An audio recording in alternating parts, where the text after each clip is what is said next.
Bogor. Saya bersama dengan Pendeta Budiman, dan hari ini pertama kalinya saya melayani di dalam ibadah di GKSPS Tanjung Karang. Sebelumnya pernah juga, tapi mengikuti pembinaan.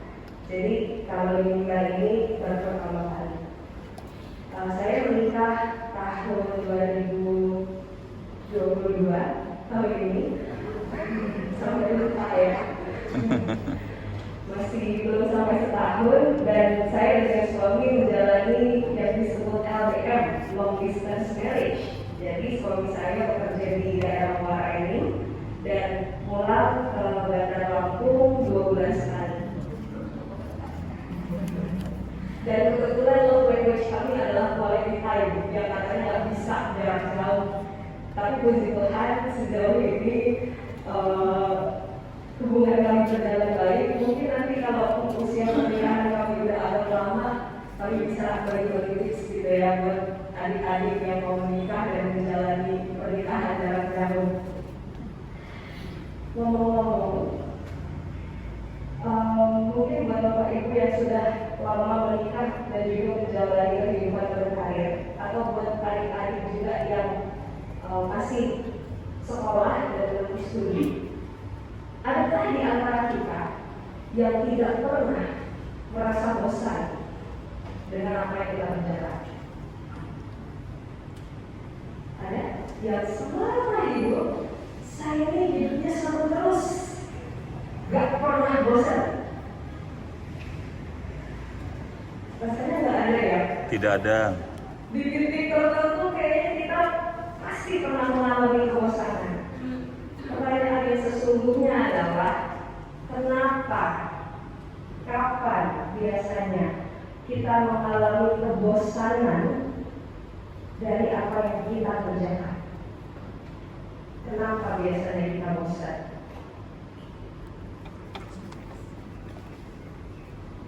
Biasanya kebosanan itu muncul karena 2 hal.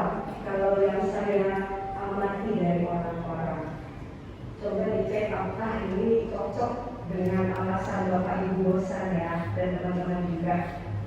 Yang pertama, biasanya kita bosan karena kita terus mengalami pekerjaan yang sama yang sudah kita kuasai. Dan pekerjaan ini bukan hanya soal buat Bapak Ibu yang kerja di kantor, tapi juga buat ibu rumah tangga itu pekerjaan ya. Bahkan itu pekerjaan yang menuntut skill sekelas direktur operasional gitu ya. Udah harus nata rumahnya seperti apa, mau ngomong sama suami dan anak kita perlu cek dulu ini kondisi perasaannya kayak gimana nih, lagi nyaman atau harus dibikin dulu baru bisa diajak ngobrol gitu ya. Jadi ibu rumah tangga pun itu pekerjaan luar biasa. Dan ketika kita menjalani segala sesuatu yang jadi tugas dan tanggung jawab kita, baik itu di rumah maupun di kantor, kalau yang kita kerjakan itu sudah kita kuasai, biasanya kita bosan. Kita akan cenderung merasa pekerjaan kita seru, menyenangkan, ada sesuatu yang bisa kita ambil dari sana. Kalau yang kita kerjakan itu adalah sesuatu yang baru, kalau setiap hari kita bisa belajar hal baru dari pekerjaan itu. Contoh mungkin kalau kita setiap hari cuci baju aja, itu menjadi membosankan. Tapi kalau setiap hari kita pasang waktu stopwatch untuk mengukur rekor tercepat kita cuci baju misalnya, pasti cuci baju itu akan jadi kegiatan yang seru, karena mungkin hari ini kita akan mendorong diri untuk 15 menit selesai, besok 14 menit bisa ya.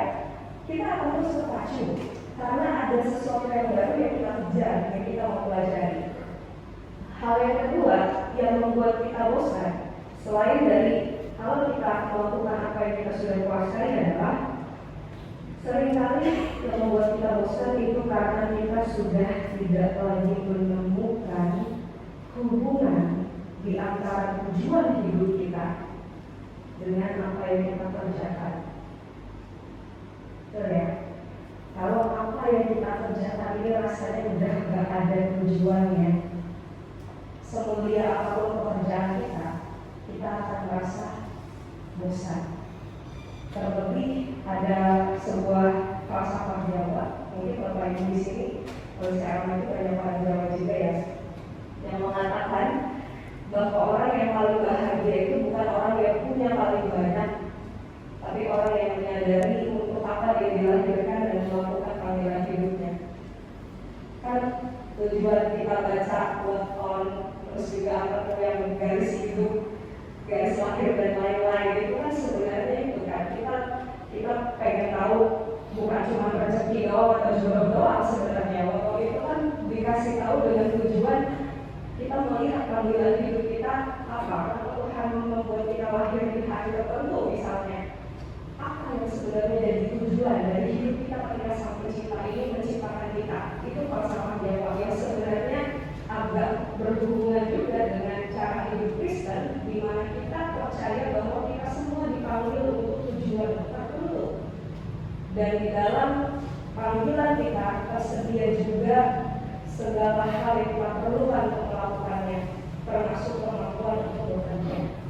Sayangnya, kalau yang kita kerjakan itu sudah tidak ada hubungannya lagi dengan tujuan hidup kita, kita akan merasa bahwa semua yang kita lakukan itu jadi sia-sia.